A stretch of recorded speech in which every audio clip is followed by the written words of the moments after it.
Նախ բանակցությունների ժամանակ մեր աշխատակիցների վստահությունն ա եղել արտգործնախարարությունում,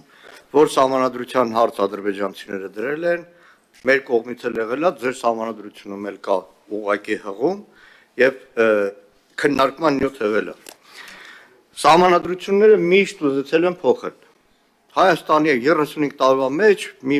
մասին դուրն եկել է, մի մասին դուրը չի եկել։ Միշտ է սահմանադրական փոփոխություններ եղել է։ Այդում 18 թվականին, բայց 18 թվականին գործընկերուս կրկնելով որևէ մեկի մտքով Նիկոլ Փաշինյանից սկսած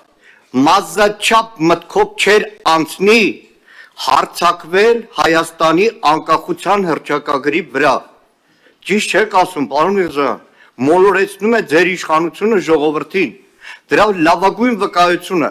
18, 19, 20 թվականների անկախության հռչակագրի հետ կապված նույն Նիկոլ Փաշինյանի ուղերձները դիֆերամբները անկախության հռչակագրի մասին եւ դրանից հետո այսօր հարցակում, թշնամական հարցակում մեր երկրի ծննդական անկախության հռչակագրի դեմ կոնֆլիկտածին է։ Լավը չեք ասում ֆաշիստական ու ռասիստական է, որովհետև կրկնելով Քրիստինե Վարդանյանին, որովհետև այդ ամբողջ ձևակերպումը հարցակումը անկախության հռչակագրի վրա ունի պատվիրատու, ունի պահանջատեր, որի անունն է Ադրբեջան եւ Ադրբեջանի նախագահ։ Եվ իրենք անթաքույց այդ մասին խոսում է։ Անթաքույց այդ մասին խոսում է։ Սրանից հետո խոսել այլևս ինքնիշխանության մասին, ինքնիշխանության պաշտպանության մասին, մեզ էլ մեղադրել այդ տեսեք հարձակվում ընդդիմությունը ինքնիշխանության դեմ, առնվազն կոռեկտ չի, կեղծ է, սուտ է եւ հասարակությանը մոլորեցնող։ Իր վերաբերում է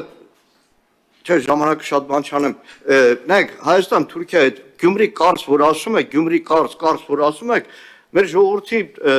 մի հատ մանրան եք պատկերացնում։ Իրականում Գյումրի կարծ երկաթուղու Հայաստանի սահմանից այն կողմ մինչև համարյա կարծ, մինչև Աքյակը կայերը երկաթգիծ չկա պարզապես, մետալալոմ է, մետալալոմ դողուկապը կայերանա, որ ավերակ է։